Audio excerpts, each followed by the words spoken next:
Good afternoon, welcome. आप देख रहे हैं आज का बाजार जागृत बिजनेस के डिजिटल प्लेटफॉर्म पे। अगर हम बाजार की बात करें तो इस समय निफ्टी जो है, आज वीकली एक्सपायरी भी है, दबाव में है और धीरे धीरे हमने देखा कि पिछले कुछ दिनों से 5 ट्रेडिंग सेशन से लगातार लाल निशान में ही निफ्टी बंद हो रहा है, क्लोजिंग दे रहा है। अभी 80 अंक नीचे 24,207 के आसपास का लेवल देखने को मिल रहा है। और अगर हम आज के लो की बात करें तो 24,200 का लेवल भी एक समय को हमने ब्रेक किया है। 24,174 आज के टाइम का लो। सेंसेक्स में 350 अंकों की गिरावट है। बैंक निफ्टी भी दबाव में है, 153 पॉइंट्स डाउन। इंडिया विक्स में 3% का उछाल आज के सेशन में अभी तक देखने को मिला है। फिर निफ्टी, मिड कैप निफ्टी भी करीबन 0.5% की गिरावट के साथ कामकाज करते हुए। स्मॉल कैप कहीं ना कहीं अपने आप को होल्ड कर रहा है और निफ्टी का स्मॉल कैप इंडेक्स जो है वो हरे निशान में बना हुआ है अभी तक। और निफ्टी नेक्स्ट 50 भी हरे निशान में बना हुआ है। बट बेंचमार्क्स जिसे हम कहते हैं, Nifty 50 and Sensex, they are both in reds. लगातार 6 दिनों से हम यहाँ पे धीरे धीरे, यानी कि शार्प सेल ऑफ नहीं, पर धीरे धीरे gradually it has been going on the down side. आज अगर हम निफ्टी की बात करें तो निफ्टी 50 के लूजर से शुरुआत करते हैं तो यहाँ एशियन पेंट्स, इन्फोसिस, एचसीएल टेक, टीएमपीडी, ये स्टॉक्स जो है करीबन 2 से 2.5% की गिरावट के साथ कामकाज कर रहे हैं। निफ्टी गेनर्स में आज ग्रासिम, एमएमएन, एक्सिस बैंक और ट्रेंड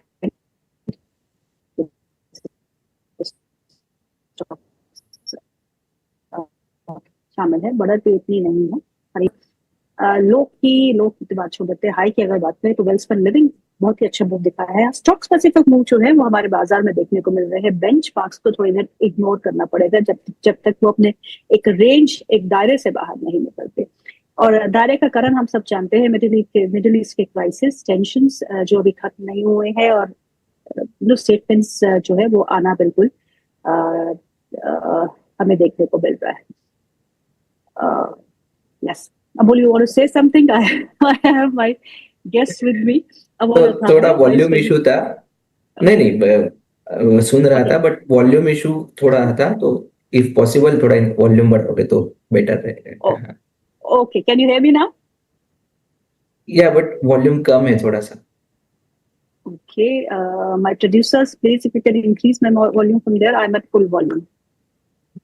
ओके ठीक है। तो मैं ठीक है, तो मैं बात कर रही थी कि निफ्टी और निफ्टी बैंक में दबाव बना हुआ है। मिडिल ईस्ट क्राइसिस बिल्कुल कायम है। ब्रेंट के दाम जो है वो $91 के आसपास एक बार फिर देखने को मिल रहे हैं। So again some pressure on the markets is expected. तब तक ब्रेंट कूल ऑफ नहीं होता है और ऐसे ही वोलेटाइल नेचर में रहता है, तब तक हमारे मार्केट्स के लिए दिक्कत है। दो गेस्ट बाजार जुड़ चुके हैं, दोनों से आपका जो है सामना हो चुका है। Mister Prasannajit Paul, fund manager eight one two wealth, and he's also an equity research analyst at Paul Assets, and Mr. Amol Athavale, vice president technical research analyst at Kotak Securities. अब दोनों का बहुत बहुत स्वागत है कार्यक्रम में। My first question is for Amol. Amol, can you hear me now clearly? Yes yes yes, एकदम अच्छे से।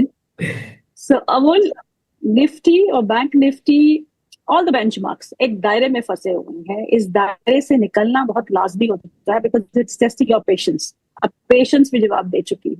सो अब जो ग्रेजुअली डाउनवर्ड मूव देखने को मिल रहा है, so what is the buyers like? अभी भी हम कह रहे हैं कि दायरे में बाजार है, कुछ भी हो सकता है, लेकिन जिस हिसाब से पिछले 6 दिनों से लगातार हम नीचे की तरफ का रुख करे हुए हैं, सो उससे क्या संकेत मिले? जी नमस्ते एंड गुड आफ्टरनून। ये एक रूटीन करेक्शन पहले लग रहा था, जब उसी का एक्सटेंशन देखने को मिला। डेली चार्ट्स पे मार्केट कंसिस्टेंटली एक लोअर फॉर्मेशन बनाता, लोअर टॉप फॉर्मेशन बनाता जा रहा था।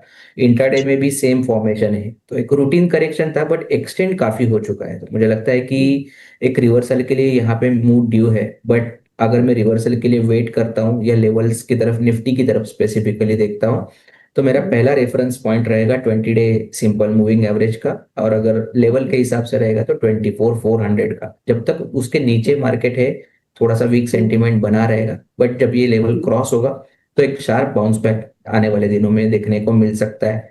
On the down side Nifty में देखता हूं तो डाउन साइड पहला सपोर्ट आ रहा है 50 डे सिंपल मूविंग एवरेज का, और लेवल के हिसाब से 24,150 के आसपास आ रहा है। मुझे लगता है कि रिवर्सल के लिए वेट करना चाहिए। रिवर्सल का अगर फॉर्मेशन कंटिन्यू होता है जो 24,400 के आसपास है, उसके बाद पॉजिटिव मोमेंटम बढ़ सकता है। बैंक निफ्टी भी काफी कंसोलिडेट हुआ है, इतना गिरा भी नहीं है जितना निफ्टी गिरा है, एक रेंज में फंसा हुआ है।